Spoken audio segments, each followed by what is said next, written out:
Hello there, Eagles fans, and welcome back to our Eagles Therapy Podcast. I'm Basil. And I'm Baz. And we are recording Friday, November 29th, 2024. Black Friday episode coming at you, coming out on Saturday, of course, for y'all. We hope you all had a very happy Thanksgiving. How'd you do, Dad? It was good. Yeah, it was good. We had a great time. Great time yesterday. We had a couple meals, one in the afternoon, or one in the early afternoon, and then one late at night.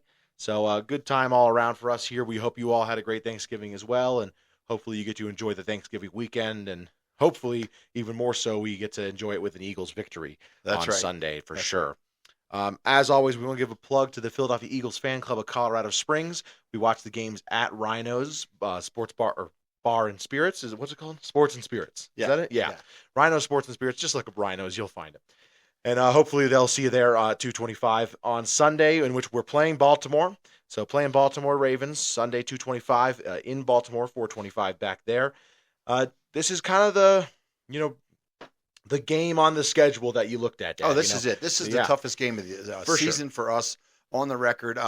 There's two outcomes in this game. We win this game, and it's really looking good for things. But, a loss might be that loss you need to take just to kind of regroup and keep doing it. So either way, it's not a killer, but it's definitely the biggest game on the schedule this year. Sure. And, we win this thing, and they're going to be going crazy with the rankings and all that nonsense, which is still a little bit early as far as I feel.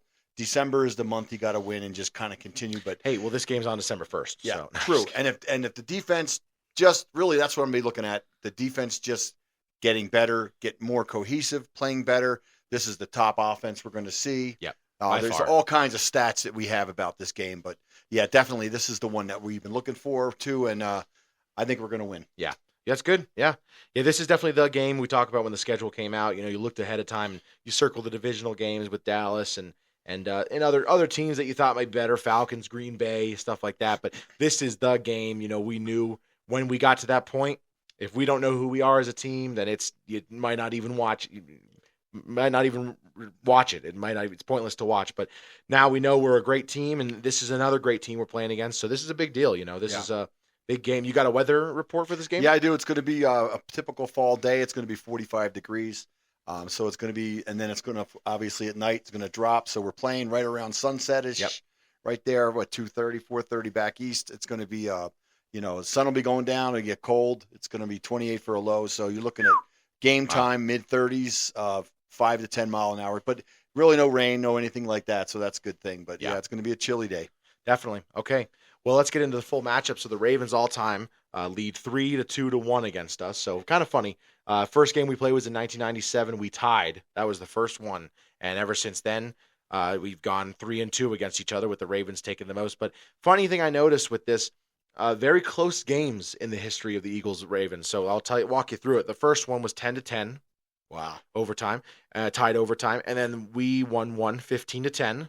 Jeez. Then they won 36-7. So that was the big one. That's the only outlier. Because then after that, we won 24-23. Nice. They won 27-26. And then they won 30-28. So very, very close games. So you could expect this game to definitely come down to the wire. Probably not going to be a blowout for either side. It's going to be a stressful game. Yeah. Going probably, hopefully back and forth. You don't want them taken over, of course. But I remember one recently when we went for 2 at the end. Yeah. It was in December as well. Yeah, it was in 2020. Yeah, I remember. So that was when we were horrible. They were good. Yeah. We were horrible. And that was probably Wentz. That was the game where Wentz. It was his last season, of course. I was going to say that was a yeah. game where Wentz. I think he had like a 50 or 60-yard run. Wow. And the game was like over. We were getting killed, 2 scores, and somehow we came back to almost tie it to send went overtime. for 2, would have won. And it was a horrible 2. I remember we thought, we have to go for 2 here. Because winning doesn't matter, losing doesn't matter, winning didn't matter. Yeah, we were really. It was bad. one of those seasons where it's like whatever. We just wanted to bury somebody, and that would have been beautiful to win that one. Definitely, yeah. So yeah, that's the last meet. Was that 2020? There was one back in I think 2016. That was Wentz's rookie year that we lost 24. We lost 27-26. We also went for 2 in that game instead of going for the tie. Right. I really don't remember. Maybe I don't know which one I'm thinking of, but one of them I know when we went. Well, the one we went for 2 was that you were talking about. That was actually in October of 2020, but the other one was in December of 2016. That was Wentz's year. We went for 2, and it was horrible, and we ended up that's the losing one by just 1. and it's a bummer because we should have kicked an extra point. We could have gone to overtime. That would have been your first summer. Your first year back from college, right? Correct. Yeah, that was Wentz's definitely that game. Yeah, it was that game. So yeah, the one in 2020, you and I didn't watch together. I was actually visiting Colorado Springs at the time. I remember watching that here. Right. So I don't know if you remember that game, but 2016 also sucked because both of them had us losing because we went for 2, and they were both horrible play calls, and it was like, what do we do? Like, it was bad. Yeah. But yeah, no, it's funny how it was the same quarterback, same coaching regime. Absolutely, yeah, such a great time. Yeah. But yeah, Dad, who do you have as your player to watch for this game? So originally I told you that it was going to be Bond. Yeah. But I'm changing back to Nakobe Dean because I think he's just been on this defense has been on an upward trajectory. You've heard me say that 100 times, but he has been on the upward trajectory every week. So Bond was a little quiet last week, but Nakobe was amazing. He had that great sack where he ran over the one running back, but he just made some great plays out there. He fumble recovery, just 2 tackles for loss, quarterback hit, fumble recovery, just really big plays. And he's just showing us that he's got what it is. He's got what it takes. He just has a nose for the ball, and he knows when to play, and he's really learned a lot in this past season. So yeah, definitely. He's going to be the guy I'm going to be watching. Obviously, the defense is going to be where we're going to need to really step up in this game. Obviously, if the offense could get going, thing would be great. But defense is really where it's going to be because their strength is their offense. I don't think their strength is really their defense so much. No, definitely not. I have as my player to watch, which kind of leads into our matchups. I have my player to watch as Jalen Hurts. We don't like to, do the easy one, your quarterback. Of course, everyone's watching it, but I think this is the game. Earlier this season, I said some controversial things on this podcast. If you were listening, I mentioned, Jalen Hurts. I didn't think he was the guy. I think he's a good player, not an you weren't alone. player. You weren't alone in that assessment. I didn't think he was an elite player. I think he's still a really good player. I just don't know if he's elite. And I think this is the game to prove it. I mean, this is a team that we're playing against who they're the best run defense in the league. I mean, they're second right now, whatever. But second, they only allow 77 yards per game rushing. Well, we're first with 193. So I know, right? They're crazy. Something's going to give, right? Something's got to give. I have a feeling I know what it's going to be. But yeah, me too. But I just feel like if it doesn't give, they have the 31st pass defense. They're horrible in the pass. They're horrible against the pass as a defense.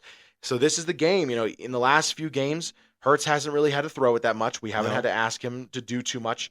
Let's see. In his attempts, 22, 28, 20, 24, 20, 14, 25. So he hasn't thrown 30 passes since the bye. Right. And which in this NFL is rare. Unbelievable. So yeah, it's just this is that game that I say, Hurts.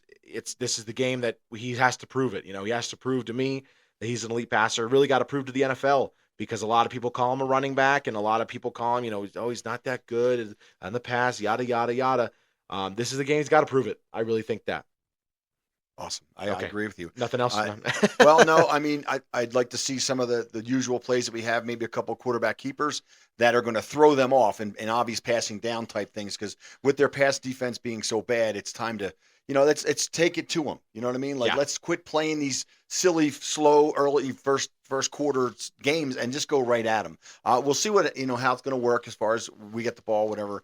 But I really do think that they need to prove a point here. And then, of course, use the run when we need it late in the game or as the game progresses. But, yeah, I think this is if I was drawing up the first 15 plays, 8 of them would be passing plays. Yeah. And 3 probably in the first quarter. And the other thing I got to say about this game that worries me is, I don't want to say worries me, but, we a lot in the last few weeks and all these games that we've won and everything like that, there's been, the slow starts, of course. And our defense has really bailed us out several times. Yes. Well, this is a team, the Ravens. They're the number one offense in the league. They're number one in points. They're number one in yards. They're number 2 in points. They score 30 a game. Right. So this is, one of those things. This can't really be a slow start week. Right. Because I'm not saying our defense won't bail us out. I think they'll be good as they have always been. But there's a different. They're playing the best team in the league. It's just how it is. And it's on the road. And it would be a knock. If they get the ball and drive right down the field. Obviously, if we get a 3 and out and score a touchdown right after that, then that's how we can take over this game and quiet the crowd. I don't think has ever happened in this Eagles season, right? Have we scored on the first drive yet? No. Well, maybe a field goal, but it wasn't until the second quarter. Couldn't be a touchdown. No, it definitely wasn't. Jeez. So yeah, this is a game where I'm saying you cannot start slow. Yeah. I will say that right now on record. Right. The first 15 plays, first 20 plays, whatever you want to call it. if we start slow like we have the last 5-6 weeks, there is no Could be turning down. it around Yeah. because Yeah. I just we can't keep doing that, and you definitely can't do it against some of the best teams in the league. Right. That's Well, for it's got to sure. change because as the playoffs come in the next month or so, you can't do that either. You got to pick it up. So Definitely. obviously the defense has been amazing and they're just getting better every week. I say it every week and it's incredible to see the turnaround they've had, but you can't stop. They got to continue. My next matchup on the offense, my last matchup, is just the O-line. This Ravens defense, they get a lot of sacks. They're the third most in the league with sacks this season. They got, let's see, I had it 38? right here. Sorry. Yeah, 39. So the third in the NFL in sacks. They got 39 this season. So who's the other teams that have ahead of them? Ahead of them right now. No, I have it on here. I'm just curious. Ahead of them are the Broncos and the Texans. Okay, so two pretty decent teams. Broncos have been amazing. But yeah, Ravens are the third in getting sacks in the league. We don't, let up too many, but our quarterback does. Do you know what I mean? Like, it's kind of weird. Yeah. I know it's weird to say, but it's like we don't let back into sacks. It's like I feel like our offensive line doesn't allow sacks often at all. It's really our quarterback running around and then going, "What are you doing?" Yeah. So we've been sacked 30 times this year. So you got to give. Yeah. we gotta really. Can't be. It hurts is the key to the game. I just have to say. I'll say that again. Right. I'm being redundant and saying it again, but he's the key to this game. I mean, it's going to be more on his shoulders than in weeks past. If he can play like 22 Hurts, then we've got a great chance. But if he plays like this season Hurts before the bye, I mean, I just don't know because I think he has up and down. He's going to have to throw the ball at least 30 times this game. I really think that. I think that. Right. Especially against one of the worst pass defenses in the league and the best running defense in the league. Like it just he's going to have to throw. We have to throw. Yeah. It just successfully. Yeah. It worries me, but that's the key, man. Right. I get you. And he can't take sacks. He can't take sacks that are unnecessary, The defense, let's get into their matchups. So the run game as well. So we're the best running offense in the league. They're the second best. They have 180 yards a game. Our defense, thankfully, against the run, they're seventh. So they're, the Ravens, the good thing about this game is the Ravens are going into this game the same way we are. They're going, the run defense is good and the run game is good. It's the same exact thing that they're worried about. So that's the good thing. But they have a really good run game, and we got to shut down Derrick Henry, and more importantly, got to shut down Lamar. That's just, you got to contain Lamar. You can't shut him down, but you got to contain him. None of these 25-yard runs. King Henry, obviously, he's going to run. If we can shut him down early, and this is always a key to the thing with him, those first 3 or 4 carries, he's got 2 yards a carry. That's a big gut punch to them. Yeah. But the thing about Lamar is he always bails them out with some kind of silly, goofy run around, throw it, play. We can't have that. We got to contain him, keep him in the pocket, keep him close to the pocket, pressure him again like we've been. The last week we had 5 sacks. They've been, up and down with us with the sacks. 1 week we're up, 1 week we're down. But hopefully this week we can contain. It's going to be tough with some of the things that have happened this past week. But still, we've got the guys that have been hot. We got Sweat's been hot. He's got 6 or 7 on the year already now. 7, yep. I mean, it's incredible. Smith was all over the place last week. So hopefully we Carter can continue too. that. Williams. Williams had 5 sacks this season. He had 2 sacks last week. Fumble recovery, Huge. Forced fumble, something like that. Yeah, forced fumble. Yeah. So they're coming in hot, which is nice. It's a shame what happened, but we're going to get past that and just move on. That's got to be. So next thing on the defense, they pass the ball really well. So like I said, first in total yards, but they're third in passing yards as an offense. They're just unbelievable. But the good news about it, I should say, they don't have any all-pro receivers. Then they got the great tight ends. Mark Andrews is great. He's taken a step back this year. Isaiah Likely's really good, though, his other tight end. Right. They got Zay Flowers, and then they've got some solid receivers. But so obviously, no elite. I wouldn't. I'd say Flowers is closest to it. He's on his way there. Yeah. Flowers is a really good player. Rashad Bateman's good. He's a deep threat. Right. Deontay Johnson's pretty good. And then Nelson Aguilar has been really solid this year. Right. But there's no punch you in the face. Whoa, that guy's all pro, triple worldly. cover him. Yeah. There's no top 5, top 10 receiver we're going Right. against. Last week we went against 2 with Nakua and Cooper Kupp. Exactly. So this is a good game for our defensive backs to hopefully kind of continue their dominance. This is, they're a speedy offense, so we're going to need to use that speed that we have with Cooper. Well, we learned our lesson last week with the speedy offense too. We had a few breakdowns and some of the guys going into what do you call it in motion. Yeah. They weren't really covering him tight, and then they kind of figured it out, and they took that away. And Yeah. then Nakua was only getting 8 yards a catch instead of his usual 15. Cooper Kupp was kept in check all the way through the game. He had one touchdown at the garbage time, which was a 30-yarder, right? 40-yarder. He ended with 27-yarder, yeah. He finished with 60, so he only had 23 yards receiving through the rest of the game. Yeah. Sorry, thank you. And 7 receptions, yeah. So they kept him in check. So hopefully they can do the same thing this week. Recognize a little bit more of this play that they're doing. These guys that we have back here, these young guys, they are just starting to read plays so much better, I think. Oh, yeah. Anticipating things. Cooper DeJean, you can't say anything.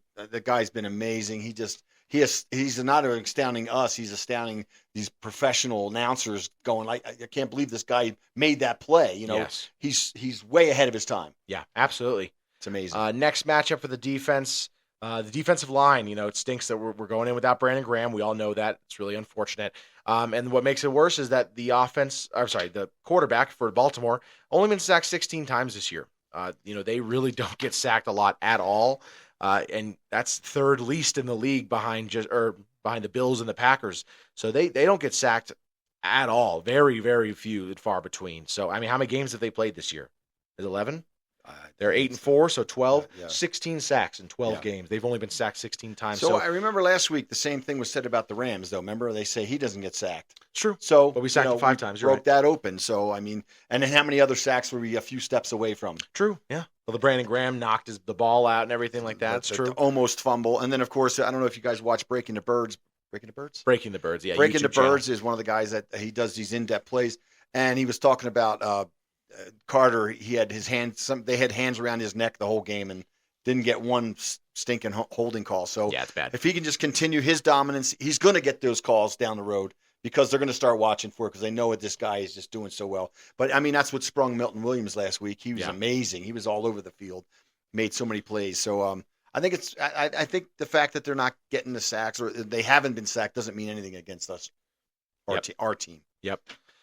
Next thing to point out, of course, everyone knows this game. We're going into this game with 3 or 4 of the top, 10 MVP candidates. Up top, you got Josh Allen right now, of course. But in this game, Saquon Barkley, Derrick Henry, Lamar Jackson. And then I think even Hurts has like the 7th or 8th best odds. So, this is it's a pretty star-studded game. And this is going to be the game where, a lot of people have been saying, does this game decide the MVP? And it's like, well, no, because the offense doesn't play the offense. You know what I mean? Right. No, Saquon doesn't tackle Derrick Henry.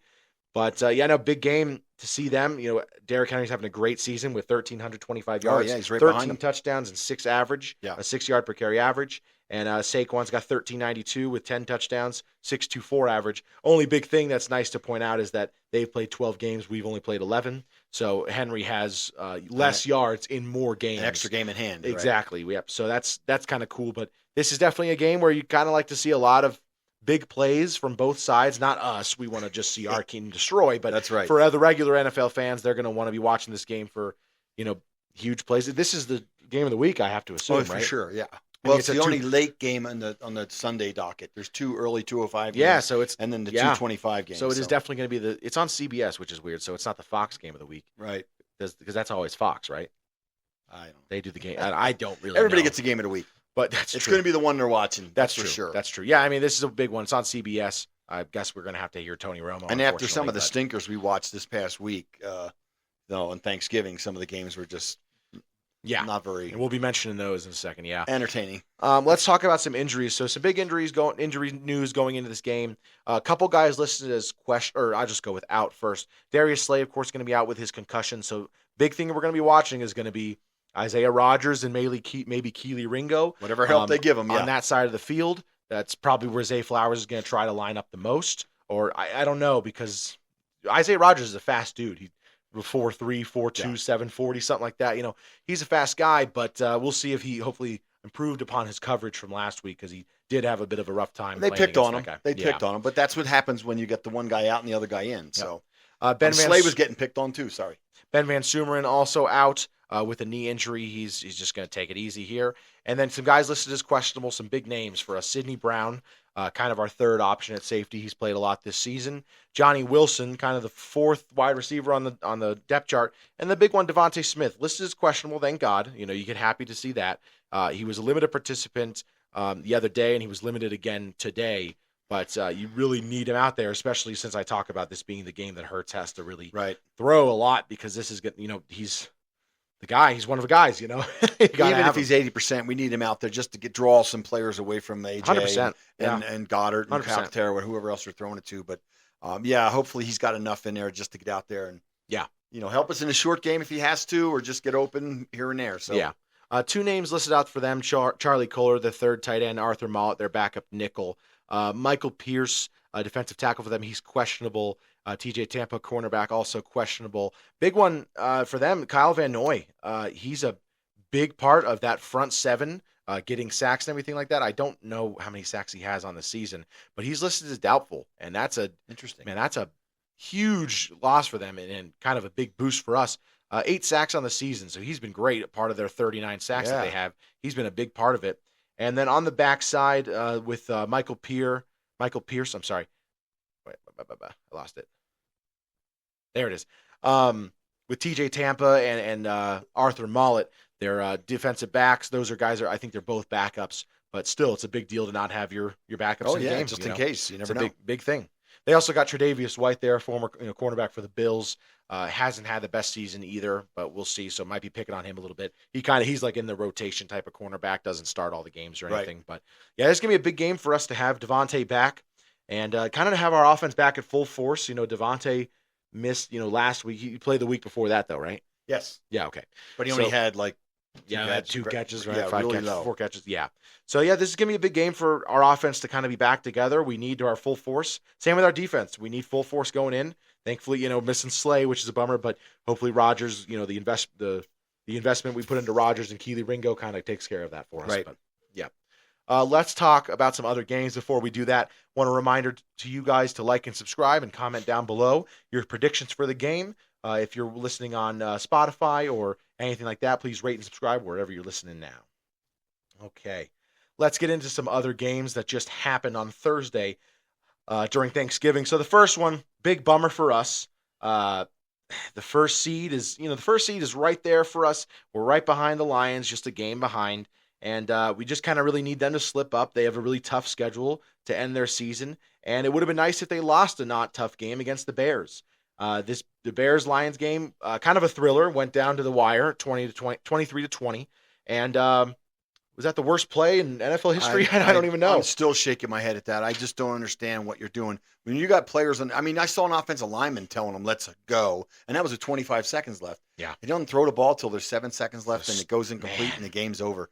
Unbelievable. Fired the coach. Had to. I'm surprised they even let him on the bus, which I said, talked to a few people I was talking to. I'm surprised they even let him go with the team to the airport, because unbelievable, unacceptable. Here you go. You get a chance on Thanksgiving Day to knock off the number 1 seed in your division. In your division too. It's a division rival. It was just that was in Detroit.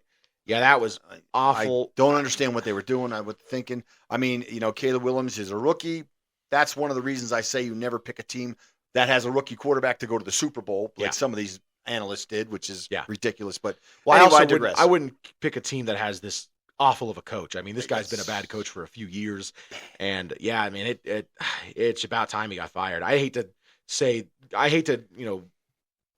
good when a guy gets fired, but geez, how are you an NFL coach at this level doing that? How is that possible? I made a few jokes about him too. I'm sure you did. I said it. He made Sirianni look like Einstein. Yeah, it's true. My gosh. But and by the way, I'm a big Sirianni fan. That was just crazy. It was a bummer. He should be off him for a few weeks after that. Yes, coach. I know. So this was just a bummer. I really wanted the Lions to take a step back there. Even a tie. Goodness gracious. Well, no, but just to lose in their home stadium on primetime television, Thanksgiving. That's really with the supposed frustrating. Thanksgiving curse in their back pocket. Yes, exactly. Ridiculous. The next game was a snore. Really, the Giants-Cowboys. I can't believe it ended this close as it did, 27-20. I know me neither. It wasn't very close at all the entire game, but that was one of the most boring games I've ever watched in my life. They threw a touchdown with 2 minutes and 23 seconds left, so I guess there was still some time. Only down by 7, but that was horrible. But the Giants' offense is the worst. You could give them the ball on the 5-yard line, and they're not going to score. I'm telling you, I don't know why you would not go for fourth down anywhere on the field against them. It's true. I couldn't believe they got the ball at the 30, they got the ball like at the 40, and they got 1 yard each time. Yeah. I can't believe they scored 20 points. I'm surprised I didn't see how Locke finished, but boy, they got nothing there. Yeah, they were terrible. I don't know who their fourth-string quarterback is, but maybe give him a shot next week. Right. Goodness gracious, Locke was pathetic. Yeah. Tommy's down and whatever. Yeah. That's bad. Yeah, they're awful. Good to see the Cowboys continue to ruin their pick. Yeah. It's also nice because it's building Cowboys fans' hopes. It's so a funny. Bit. I don't know if you watched any of the after game, but they were all like, "So here we're coming." They pretend. I know it's fun. I get it. I like it because it's giving them false hope. What are you doing? So it's going to be nice when the fans are let down again. You know what I mean? Like, I can't wait for that because they're going to lose to the Bengals, I think. And then, everyone's thinking they're going to beat the Bengals. They could lose to the Panthers. Yeah. I know nothing's guaranteed. We could lose to everybody too. But the Panthers gave a good game against KC. Yeah. Just recently.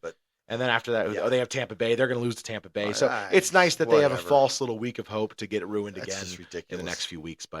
And then the last one was a bummer as well. Kind of a bad Thanksgiving for us, really, as far as the football goes. But it didn't.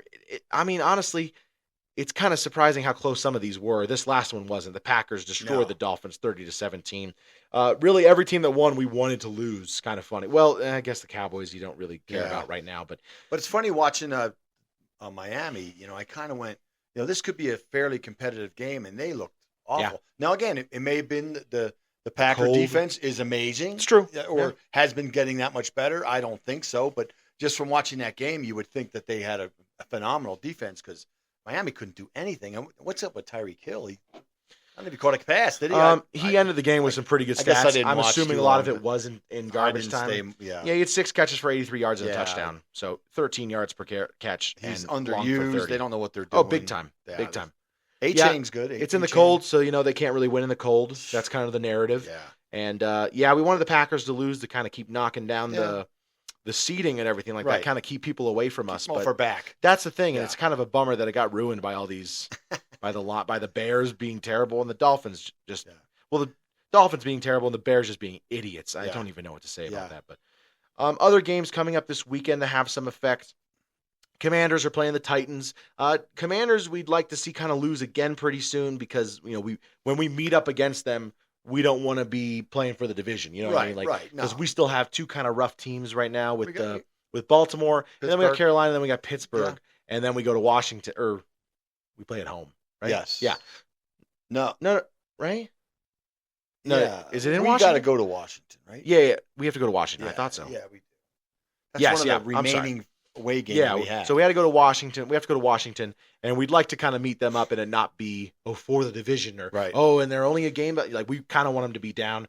Titans walked away with a win against Houston last week, so they're playing better than we really expected. Yeah, they were. And the Commanders, they've been playing a little bit lower. 3-game losing streak. Yeah, I mean, just should have been 4 against the Bears on that tip play at the end of the game there.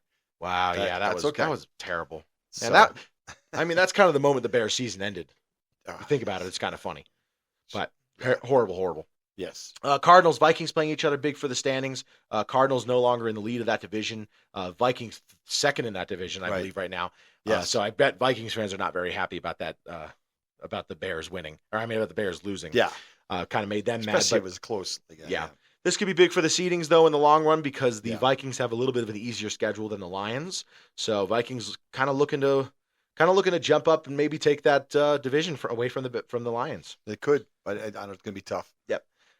Next one, Seahawks taking on the Jets. Seahawks winning that division right now. I don't know how serious of a team we kind of all take them. Yeah. They're just their best team of the worst division, really. Yeah, what happened? Because before the season started, remember the NFC West was the greatest division in ever. Football. Yeah. Yeah. I don't know why they even say that anymore. I don't know. Next, the Rams and Saints, another one for the Rams in that division. The Saints still technically in the hunt. Right. They're 4-7 though, so they're in the same hunt as the Cowboys are, hunting for the best draft pick. Yeah. Except best fishing Except pole. They're really kind of ruining their draft pick, which is kind of funny. Yeah.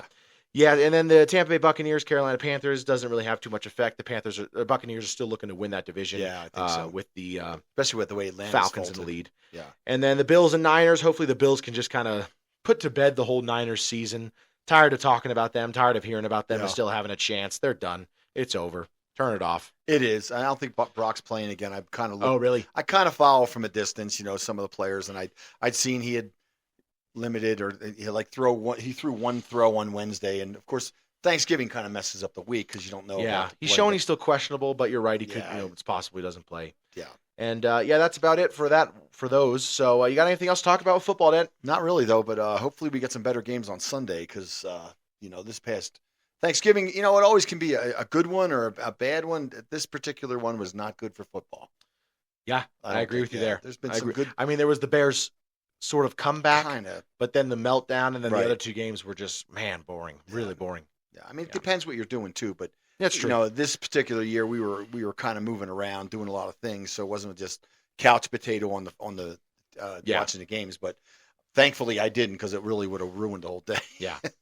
Only sport I had to talk about aside from NFL is going to be college football. Penn State's still number 4. They're going to be playing Maryland in the last game of the regular season for Penn State in Beaver Stadium. So playing tomorrow at 1:30 p.m. Hopefully get a good win and solidify their spot in the whatever it's called. Yeah, there should be some College good games football on playoffs. today, right? Some rivalry games. No, today? only game. Georgia and Georgia Tech play tonight. Okay, ASU USA used to play on. They play tomorrow. They used to play on Friday all the time. I don't know why they changed it. I know. Yeah, they play tomorrow. Same time as Penn State at 1:30. So Okay. hopefully get to watch them too. But all righty, well, let's say our goodbye. You can follow us on Facebook, Instagram, or TikTok. If you like our Eagles Therapy podcast, do us a favor, rate and subscribe wherever you get your podcasts. If you're watching on YouTube, please like and subscribe. Comment down below your predictions for the game, your predictions for the players. You can email us any questions at oureaglestherapy@gmail.com. But other than that, from all of us here at Our Eagles Therapy Podcast, I'm Basil. And I'm Baz. Go Birds. Fly, Eagles fly.